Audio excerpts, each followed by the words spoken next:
Dear aspirants, welcome to our YouTube channel E Academy. In today's video, we will learn about very important aspect of certain examinations. First of all, we will check how to qualify JKSSB and JKPSC exams in first attempt. जी आपने बिल्कुल ठीक देखा. इन exams को first attempt में qualify करना बिल्कुल possible है, provided हमारे पास एक प्रॉपर डिटेल्ड स्ट्रैटेजी हो, हमारे पास एक गाइडेंस हो और हमें पता हो कि हमें जो है सिलेबस जो है इन एग्ज़ाम्स का किस तरह से प्रिपेयर करना है. तो वो सब चीज़ें डिस्कस करने से पहले मैं अपने बारे में आपको थोड़ा सा बता दूं. मेरा नाम है सईद मोइज़ कादरी. मैं 2019 बैच का KS ऑफिसर हूँ and I secured rank 9 in that examination. और उसके अलावा इस एग्ज़ाम से पहले मैंने JKSSB का जनरल लाइन टीचर एग्ज़ाम भी 2017 में क्वालिफाई किया हुआ था और असिस्टेंट कंजर्वेटर फॉरेस्ट का एग्ज़ाम भी मैंने प्रीलिम्स एंड मेंस जो है वो क्वालिफाई किया हुआ था. और HCL की जो हिंदुस्तान कंप्यूटर्स लिमिटेड की जो पैन इंडिया ग्लोबल ब्रांचेस हैं इनकी, उन्होंने जब रिक्रूटमेंट जो है 2014 में की थी तो उनके 4 राउंड्स थे, वो 4 राउंड्स में मेरे क्वालिफाई हुए थे and I was working there prior to joining the civil services. तो यहाँ पे इन एग्ज़ाम्स को लिस्ट करने का मतलब सिर्फ इतना है कि ये आपको मैं दिखा दूँ प्रैक्टिकली ये पॉसिबल है कि एग्ज़ाम्स को जो है हम फर्स्ट अटेम्प्ट में क्वालिफाई कर सकते हैं. ये सब एग्ज़ाम्स जो मैंने यहाँ पे लिस्ट आउट किए हैं ये सब मैंने फर्स्ट अटेम्प्ट में ही क्वालिफाई किए हुए हैं. इसके अलावा भी काफ़ी सारे ऑफिसर्स आपको ऐसे मिलेंगे जिनके फर्स्ट अटेम्प्ट में एग्ज़ाम क्वालिफाई हुए हैं. तो सबसे पहले मैं आपको एक मोटिवेशन और एक होप दे दूं कि अगर आप फर्स्ट टाइम जो है किसी एग्ज़ाम में बैठ रहे हैं तो ये ज़रूरी नहीं है आप उस एग्ज़ाम को क्वालिफाई नहीं कर रहे हैं बिकॉज आपके पास एक्सपीरियंस नहीं है या आपने पहले बहुत सारे एग्ज़ाम्स नहीं दिए हो गए. नहीं, ऐसा बिल्कुल भी नहीं है. तो इस वीडियो को आप एक ओपन माइंड से देखें, आप इस माइंड से देखें वीडियो को कि at the end of the video आप इस पोजीशन में होनी चाहिए कि आपके अंदर इतना कॉन्फिडेंस आ जाएगा कि आप एग्ज़ाम्स को जो है फर्स्ट अटेम्प्ट में बिल्कुल क्वालिफाई करने का अपने अंदर जो है वो एक मोटिवेशन जो है वो ला पाए. तो क्योंकि इस साल जो है JKSSB काफ़ी सारे एग्ज़ाम्स जो है वो कंडक्ट करने वाला है, तो पहले हम JKSSB के एग्ज़ाम के बारे में ही बात करेंगे. जैसा आपको पता है JKSSB जो है एक रिक्रूटिंग एजेंसी है जिसका काम है सिर्फ एग्जाम्स कंडक्ट करना, but only for the non gazetted post. ये इंपॉर्टेंट है कि नॉन गेजेटेड पोस्ट के लिए ही खाली जो है ये एग्जाम्स कंडक्ट किए जाते हैं. गेजेटेड पोस्ट के लिए जो है एग्ज़ाम वो कंडक्ट करता है हमारा PSC. तो इस एग्ज़ाम में क्वेश्चंस किस तरह के पूछे जाते हैं? मेनली जो है MCQ टाइप क्वेश्चंस होते हैं जिसमें कभी कभी नेगेटिव मार्किंग हो सकती है और नहीं भी हो सकती है. ये ज़रूरी नहीं है कि हर बार नेगेटिव मार्किंग हो, बट मेनली अब जो है कंपटीशन का स्टैंडर्ड काफ़ी बढ़ चुका है तो हमारे पास जो है मोस्टली नेगेटिव मार्किंग वाले जो क्वेश्चंस हैं वही आते हैं. इसके अलावा जो MCQs हैं अगर हम उन पे एक नज़र डालें जो हमारे प्रीवियस ईयर क्वेश्चंस SSB में पूछे गए हैं तो यूजुअली वहाँ पे जो है इसमें हमें 2 तरह के क्वेश्चंस जो हैं वो देखने को मिलते हैं. पहला हमारे पास इसमें मिलता है, एक है जिसको मैंने अपनी अंडरस्टैंडिंग के हिसाब से समझा है, दैट इज़ फैक्चुअल. पहले हमारे पास जो है फैक्चुअल क्वेश्चंस भी हैं जो ज़्यादातर JKSSB में पूछे जाते हैं. फैक्चुअल क्वेश्चंस का मतलब है मिसाल के तौर पर अगर कोई सिलेबस का टॉपिक है, फॉर एग्जांपल हम इंडस वाटर ट्रीटी को लेते हैं जो अक्सर SSB के एग्ज़ाम में पूछी जाती है. तो अगर क्वेश्चन जो फैक्चुअल हो तो आपसे इस तरह से पूछा जाएगा कि आप बताएं हमें जो इंडस वाटर ट्रीटी है इसका डेट ये किस साल में साइन की गई है, ना कि साल बल्कि एग्जैक्ट डेट भी, किस मंथ में किस डे पे. तो ये इस तरह के क्वेश्चंस जो हैं ये फैक्चुअल कहलाते हैं. या अगर मैं दूसरी एग्जांपल भी कोट करूं, हमारी हिस्ट्री में जो है अक्सर आप देखेंगे अगेन उसमें भी जो है वो डेट्स जो है वो काफ़ी ज़्यादा पूछे जाते हैं. तो जो ये इस तरह के सवाल हैं जहाँ पे डेट्स पूछे जाएं, फैक्ट्स एंड फिगर्स पूछी जाए तो उसको हम बोलते हैं फैक्चुअल MCQ. तो ऐसे एग्जाम की प्रिपरेशन के लिए हमें ज़्यादातर जो है वो डेटा मेमोराइज करना पड़ता है और डेटा मेमोराइज करने के लिए भी हमें deep understanding of the topic अगर नहीं भी हो वो ज़रूरी नहीं है, बट उस टॉपिक के जो फैक्ट्स हैं, जो फिगर्स हैं, वो हमें याद रखनी ज़रूरी है। दूसरा इसमें आता है, दूसरा टाइप ऑफ एमसीक्यू जो है वो है कॉन्सेप्चुअल। कॉन्सेप्चुअल से मेरा मतलब है अभी फिर से हम इंडस वाटर ट्रीटी पे आते हैं। कॉन्सेप्चुअल क्वेश्चन अगर हुआ तो वो इंडस वाटर ट्रीटी की वर्किंग पे आपको क्वेश्चंस पूछेंगे। For example Indus water treaty में एक कमीशन सेटअप किया हुआ है which is known as the permanent Indus commission. उस इंडस कमीशन का काम क्या है, उसके ऑब्जेक्टिव्स क्या है, उसके मेंबर्स कौन कौन से हैं, वो काम करता कैसे है, ये सब चीज़ें जो हैं ये इस कैटेगरी में फॉल करती है जिसको हम बोलते हैं कॉन्सेप्चुअल। इसमें तो दो तरह के एमसीक्यूज हैं, कॉन्सेप्चुअल और फैक्चुअल। बट ऐसा भी हो सकता है अगर अभी तक एसएसबी जो है वो हमें फैक्चुअल क्वेश्चंस पूछता आया हुआ है, तो ट्रेंड को चेंज करने के लिए, ट्रेंड को ब्रेक करने के लिए वो हमें कॉन्सेप्चुअल क्वेश्चंस भी पूछ सकते हैं। So there can be a mix of questions, conceptual plus factual. तो पहले जो है ये अंडरस्टैंडिंग का आप अपने अंदर रखिए कि आपको whether you have to prepare for conceptual और फैक्चुअल। ये आपको एग्जाम के जब आप प्रीवियस ईयर क्वेश्चंस देखेंगे उससे आपको ये पता चल जाएगी आपके पास किस तरह के एमसीक्यूज पूछे जाते हैं। और एसएसबी जो है इसमें इस बार जो जिस एग्जाम का सिलेबस जो है नोटिफाई हुआ है वो है सुपरवाइजर। जो लोग इसके लिए प्रिपेयर, जिन्होंने इसके लिए अप्लाई किया होगा उनको पता होगा, आइडिया होगा कि सुपरवाइजर पोस्ट जो है वो ऑलरेडी नोटिफाई हुए हैं। तो ये एग्ज़ाम जो है जल्द कंडक्ट होने वाला है। इसके अलावा इस साल एक्सपेक्टेड है हमारे पास जो है टीचर की रिक्रूटमेंट फिर से आ जाएगी, और उसके अलावा असिस्टेंट कंजर्वेटर फॉरेस्ट का एग्ज़ाम भी होने वाला है। ये एग्ज़ाम जो है ये जेके पीएससी कंडक्ट करता है, न कि SSB. But I am only informing you about the various vacancies which are expected to be notified. इसके अलावा जेके एसएसबी का नायब तहसीलदार का एग्ज़ाम भी कमिंग मंथ्स में होने वाला है। तो ये डिफरेंट एग्जाम्स है जो मैंने आपको बोले। और अगर एसएसबी जो भी एग्जाम कंडक्ट करेगा तो उसका जो है पैटर्न जो है वो सेम रहेगा। तो इसीलिए आपके लिए पैटर्न जो है वो जानना काफ़ी ज़्यादा ज़रूरी है। अब क्योंकि हमने देखा कि काफ़ी बार जेके पीएससी, एसएसबी या यूपीएससी जो है वो पैटर्न ब्रेक करते हैं, तो हमें जो है वो तैयार रहना है दोनों तरह के क्वेश्चंस के लिए, ताकि हम चाहे हमारे पास कंसेप्चुअल आए या हमारे पास फैक्चुअल आए। उसके बाद स्ट्रैटेजी हमारी इन एग्जाम्स को क्वालिफाई करने की क्या रहनी चाहिए। सबसे पहले मोस्ट इम्पॉर्टेंट चीज़ जो है वो आता है हमारा सिलेबस। किसी भी एग्ज़ाम को क्वालिफाई करने के लिए आपका उस सिलेबस को जानना बहुत ज़्यादा ज़रूरी है। वो कहते हैं to learn the syllabus by heart. बिल्कुल, you have to learn the syllabus by heart. आपको हर एक टॉपिक सिलेबस का किस सब्जेक्ट में से कौन सा टॉपिक पूछा जा रहा है वो आपको उसका बिल्कुल ध्यान रखना है। ऐसा नहीं है कि आप किसी एग्जाम के लिए प्रिपेयर कर रहे हो और वहाँ कुछ भी पूछा जाएगा, कुछ भी नहीं पूछा जाता है। बिल्कुल जो सिलेबस में होता है वही पूछा जाता है। इवन जो टफेस्ट एग्जामिनेशंस होते हैं, for example we have this IAS exam, इसमें भी ऐसा लगता है कि इसमें कुछ भी पूछा जाता है, बट कुछ भी नहीं, ये भी जो है कन्फाइन रहते हैं अपने सिलेबस तक ही। तो आपके लिए काफ़ी ज़्यादा ज़रूरी बनता है कि सबसे पहले जो है आप अपने सिलेबस पे फोकस करें। उसके बाद नेक्स्ट आता है प्रीवियस ईयर क्वेश्चंस। जैसे मैंने पिछले कुछ सेकंड्स पहले भी बोला, प्रीवियस ईयर क्वेश्चंस जो है ये आपको बिल्कुल एक, ये ज़रूरी क्यों है देखना, क्योंकि ये आपको जो है इंसाइट देते हैं, एक डीप अंडरस्टैंडिंग देते हैं, एक इंसाइट देते हैं जिस एग्जाम में आप अपेयर होने वाले हैं उसका एक आपको फील देते हैं कि कैसा आपको लगेगा इस एग्जाम में अपेयर होना, कैसे क्वेश्चंस आप एक्सपेक्ट कर सकते हैं। और काफ़ी बार ऐसा भी होता है कि पिछले साल जो क्वेश्चंस आए हैं उन्हीं में से कुछ क्वेश्चंस जो है उन्हीं कॉन्सेप्ट्स पे, उन्हीं फैक्ट्स पे फिर से डिवाइस किए जाते हैं, but in a different form. तो इन क्वेश्चंस को देखना काफ़ी ज़्यादा ज़रूरी है। ये इजीली मार्केट में जो है एक कंपाइलेशन जो है, एक कंपाइलेशन हमारी मार्केट में आती है इसकी, जेके एसएसबी की, जिसमें प्रीवियस ईयर क्वेश्चंस जो है अलॉन्ग विद सॉल्यूशंस दिए होते हैं, तो वो देखना काफ़ी ज़्यादा ज़रूरी है।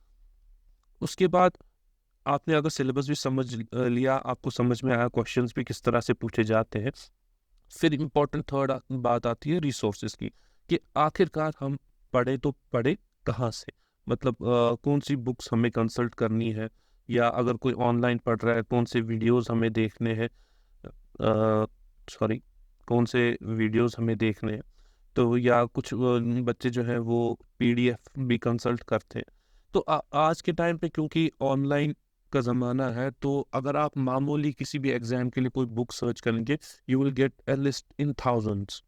तो इससे अक्सर जो है हमारे बिगिनर्स जो है, जिनको एक्सपीरियंस नहीं होता इन एग्ज़ाम्स का, वो कंफ्यूज हो जाते हैं और डर के मारे कि पता नहीं मैं इस बुक से सारा मेरा कवर हो पाएगा नहीं हो पाएगा, क्या पता किसी दूसरी बुक में उससे ज़्यादा दिया हो, किसी तीसरी बुक में उससे ज़्यादा दिया हो। इस चक्कर में क्या है, हम एक ढेर जो है बुक्स का कम जमा कर लेते हैं, पाइल ऑफ बुक्स हम बना देते हैं। फिर लास्ट पे रिजल्ट आता क्या है, इनमें से हमारी किसी भी बुक पे कोई भी ग्रिप या होल्ड जो है वो नहीं होता है। तो ये बिल्कुल अवॉइड करना है। आपके रिसोर्सेज जो है वो मल्टीपल नहीं होने चाहिए, आपके रिसोर्सेज जो है वो लिमिटेड हो और स्टैंडर्ड हो। ये ज़रूरी इसलिए है बिकॉज जब रिसोर्सेज आपके लिमिटेड होंगे तो आपको रिवाइज करने का टाइम मिलेगा। जब आपको रिवाइज करने का टाइम मिलेगा तो आपकी रिटेंशन कैपेसिटी जो है बढ़ जाएगी। अक्सर बिगिनर्स जो है वो ये कंप्लेंट करते हैं कि सर हमने पढ़ा बट हमें याद नहीं रहता है, हमने फिर से पढ़ा हमें याद नहीं रहा। वो इसीलिए होता है क्योंकि आपने अपने रिसोर्स इतने ज़्यादा वाइड रखे होते हैं, आप सबको बार बार नहीं पढ़ पाते हो।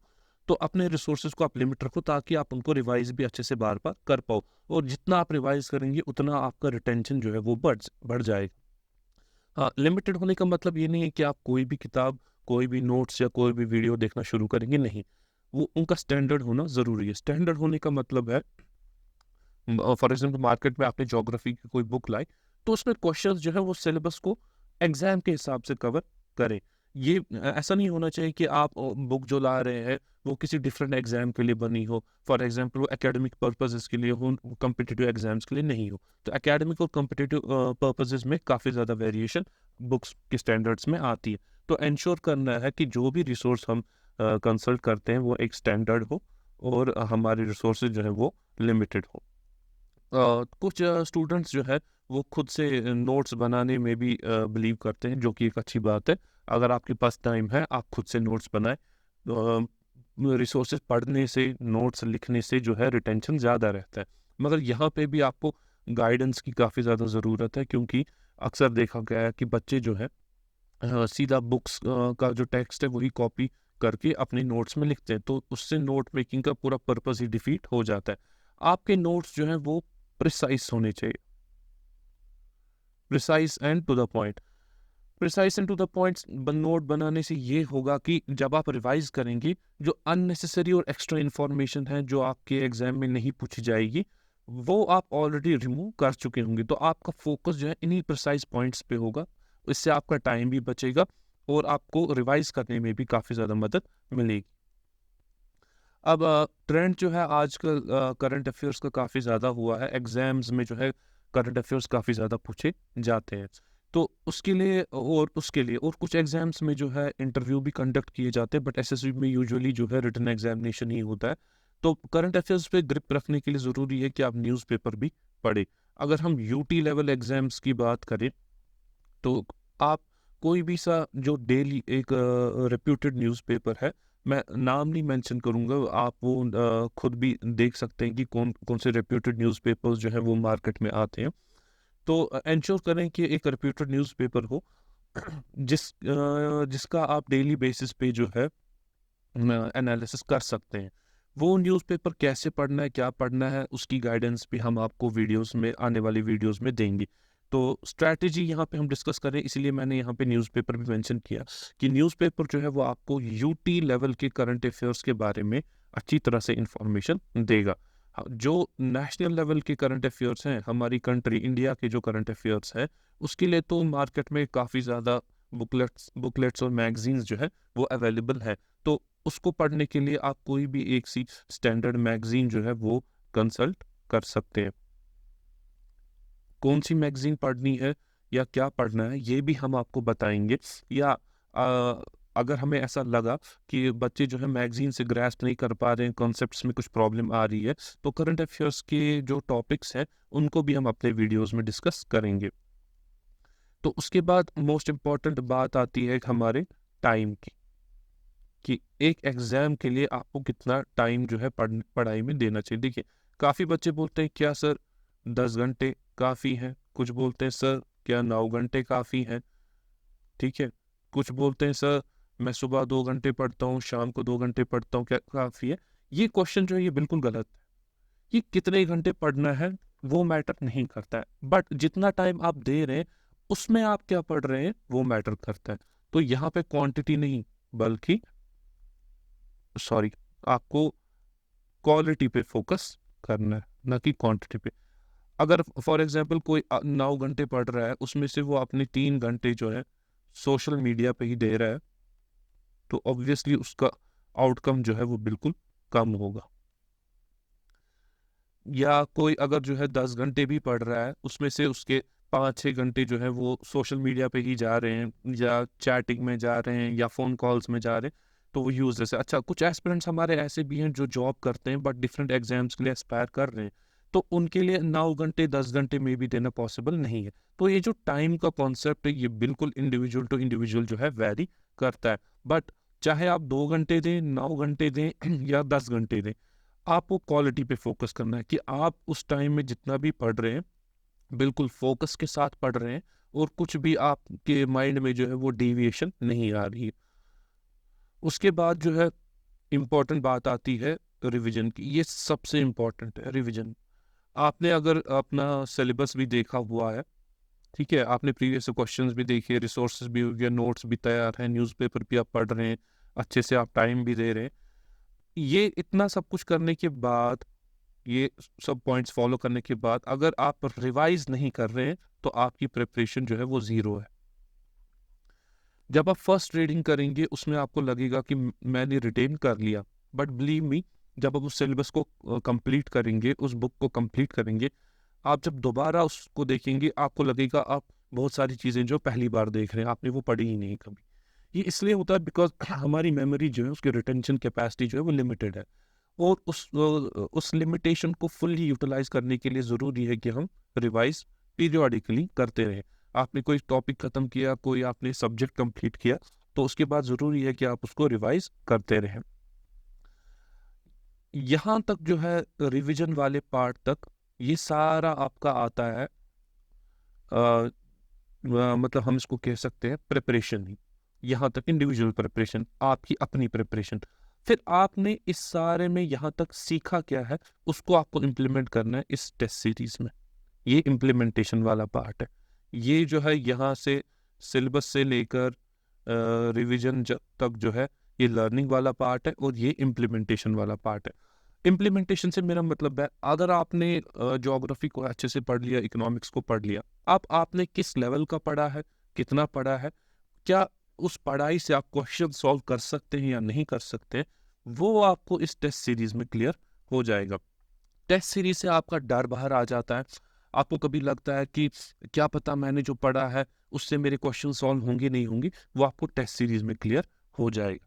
तो मार्केट में काफ़ी सारी टेस्ट सीरीज अवेलेबल है, यूपीएससी की अवेलेबल है, एसएसबी की आती हैं, या जेकेएस की आती हैं। तो आप जो है डिफरेंट वैरायटीज़ और डिफरेंट पैटर्न्स ऑफ क्वेश्चंस जो है उन टेस्ट सीरीज में देख सकते हैं। और आने वाले वीडियोस में हम भी ऑन डिमांड टेस्ट सीरीज आपको प्रोवाइड करेंगे, तो वहाँ से भी जो है आप अपनी लर्निंग की जो प्रोग्रेस है उसको गेज कर सकते हैं। तो अब हम बात करेंगे जो ई एकेडमी चैनल है, ये आपकी प्रिपरेशन में किस तरह से आपको हेल्प कर सकती है। फर्स्ट ऑफ ऑल, इस एकेडमी का जो लिंक है वो यहाँ पर मेंशन किया हुआ है, आप इसको ब्राउज़र में डालकर जो है विजिट कर सकते हैं। ई एकेडमी का सबसे पहला ऑब्जेक्टिव जो है वो है आपकी प्रिपरेशन को सिंपल बनाना।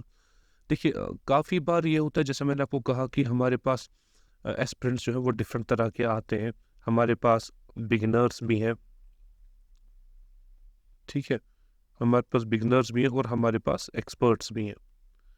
बिगिनर्स हम उन स्टूडेंट्स को बोलते हैं, उन एस्पिरेंट्स को बोलते हैं जिन्होंने अपनी प्रिपरेशन जो है फर्स्ट टाइम स्टार्ट की होती है।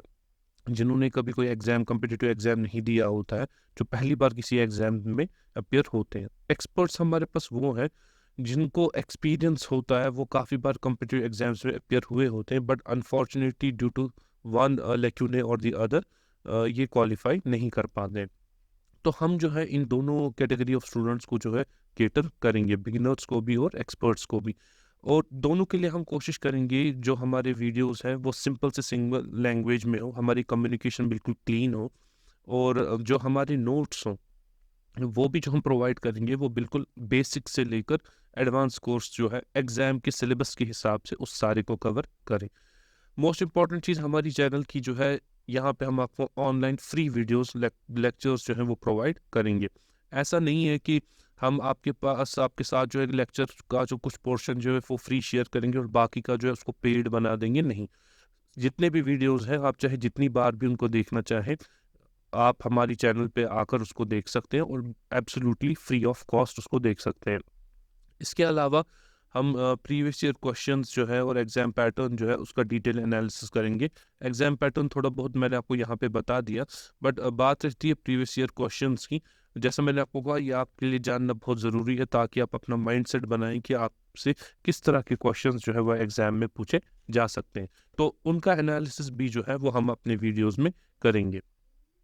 उसके बाद जो जैसे मैंने कहा, नोट्स नोट्स भी हमारे जो है वो प्रिंटेड होंगे और हाई क्वालिटी नोट्स होंगे। स्टूडेंट्स को जो है चाहे किसी टॉपिक के नोट्स ज़रूरत हो या पूरे सिलेबस के ही नोट्स ज़रूरत हो, वो हम प्रोवाइड कर सकते हैं। हमारे नोट्स में जो है हमने कोशिश की है काफ़ी इंपॉर्टेंट चीज़ की, वो है to incorporate government verified data. Government verified data का मतलब है कि फॉर एग्जांपल, ये आपको मैं एग्जांपल से समझाऊंगा। अगर किसी बुक में फॉरेस्ट कवर जो है वो लिखा हुआ है 47%, किसी जगह लिखा हुआ है 45%, सॉरी 47%, एंड देन 45% लिखा हुआ है, किसी बुक में 41% लिखा हुआ है, तो इसमें से आखिरकार सही कौन सा है ये आपको कैसे पता चलेगी? और एग्जामिनर्स भी जो है वो इनमें से किसको सही मानकर चलेंगे? तो उसके लिए ज़रूरी है कि हम गवर्नमेंट पब्लिकेशंस जो है, गवर्नमेंट डेटा जो है, गवर्नमेंट रिपोर्ट्स जो है उनको कंसल्ट करें, because ultimate authority is the government. जो वो डेटा प्रोवाइड करेंगे वही सही माना जाएगा।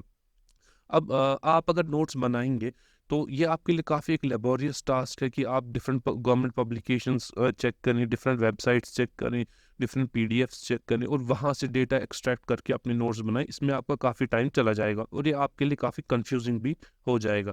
तो आपका ये काम आसान करने के लिए हमने अपने नोट्स में ऑलरेडी गवर्नमेंट वेरीफाइड डेटा जो है अपने नोट्स में इंकॉर्पोरेट किया हुआ है। तो जो भी आपको स्टेटिस्टिक्स, जो भी आपको डेटा ग्राफ्स हमारे नोट्स में मिलेंगे वो बिल्कुल 100% जेन्युइन और 100% करेक्ट होंगे। और हमारे पास जो है online on demand test series भी होगी, जिसमें हम ये देखेंगे कि किस तरह से क्वेश्चंस पूछे जा सकते हैं, चाहे कॉन्सेप्चुअल हो, चाहे फैक्चुअल हो, चाहे दोनों का मिक्स हो। वो हम इस टेस्ट सीरीज में उसके थ्रू आपको जो है प्रिपेयर कराएंगे। और इतनी प्रिपरेशन करने के बाद भी अगर किसी के डाउट्स रहते हैं तो हमारे पास एक सेपरेट डाउट क्लियरिंग सेशंस भी होंगे, जिसमें स्टूडेंट्स जो है अपने क्वेश्चंस पूछ सकते हैं, अपने क्वेश्चंस जो है हम तक पहुंचा सकते हैं, और हम कोशिश करेंगे कि जल्द से जल्द उन क्वेश्चंस का जो हम आंसर करें और उनका इन डेप्थ जो है डिटेल एनालिसिस जो है स्टूडेंट्स को प्रोवाइड करें। और हमारे जो लेक्चर्स हैं they will be given by experts only, जिसमें केएस ऑफिसर्स हैं, जिसमें हमारे सब्जेक्ट एक्सपर्ट्स भी हैं। फॉर एग्जांपल, हिस्ट्री के एक्सपर्ट्स हमारे पास हैं, इकोनॉमिक्स के एक्सपर्ट्स हैं। तो ये एक्सपर्ट्स जो हैं, और ये सिर्फ एकेडमिक एक्सपर्ट्स नहीं है, इन्होंने एग्जाम्स जो है काफ़ी सारे खुद भी दिए हुए हैं, अटेम्प्ट किए हुए हैं, तो so they know about the pattern of the examination, they know what could be asked, what can not be asked, what is important, what is not. तो ये लेक्चर्स जो है एक्सपर्ट्स आपको देंगे, और आपकी प्रिपरेशन जो है बिल्कुल टू द पॉइंट है और स्ट्रीमलाइन रहेगी। उसके बाद बात आती है कि अब आके जाके जो हम किस एग्ज़ाम से स्टार्ट करेंगे। फ़िलहाल जो है हमारे पास सुपरवाइज़र पोस्ट जो है सोशल वेलफेयर डिपार्टमेंट के, वो नोटिफाई हो चुके हैं। तो फ़िलहाल हमारा फोकस जो है इसी सुपरवाइज़र पोस्ट के एग्ज़ाम पे रहेगा, तो जिसका सिलेबस जो है ऑलरेडी JKSSB की वेबसाइट पे अवेलेबल है। तो हम स्टार्ट करेंगे JNK से, जिसमें हम history, geography economics, polity, culture, heritage सबको कवर करेंगे along with the printed notes. तो आपको ये नोट्स पढ़ने के बाद किसी बुक को कंसल्ट करने की ज़रूरत नहीं पड़ेगी। इसमें हमने JNK का हर एस्पेक्ट जो है कवर किया हुआ है, प्रीवियस ईयर क्वेश्चंस को दिमाग में रख के, एक्सपेक्टेड क्वेश्चंस को दिमाग में रख के, सारा डेटा जो है, facts and figures and concepts हैं, वो सब आपको इन नोट्स में मिल जाएंगे। और इसके लेक्चर्स भी जो है वो हम अपलोड करते रहेंगे। बाकी का सिलेबस भी जो है इस एग्ज़ाम का वो सब्सिक्वेंट लेक्चर्स में हम स्टार्ट करेंगे। बट हम स्टार्ट JNK से इसलिए कर रहे हैं बिकॉज मार्केट में इसका मटेरियल जो है या तो इनएडुकेट है, या अगर अवेलेबल है तो स्टैंडर्ड नहीं है। तो उसमें काफ़ी बुक्स में हमने देखा हुआ है, इंडेक्स में जो है सिलेबस के काफ़ी सारे टॉपिक्स लिखे होते हैं, बट जब हम अंदर कंटेंट देखते हैं तो कंटेंट जो है वो बिल्कुल ही बिलो द स्टैंडर्ड होता है, जिससे स्टूडेंट को काफ़ी ज़्यादा प्रॉब्लम होती है। तो आने वाले दिनों में हम जो है टॉपिक वाइज वीडियोस जो है, लेक्चर्स जो है वो अपलोड करेंगे। और आप हमारी चैनल को जो है सब्सक्राइब कर सकते हैं, ताकि आपको टाइमली पता चले कि हमने कौन सा वीडियो कब अपलोड किया है। आपके पास प्रॉपर टाइमली नोटिफिकेशंस जो है वो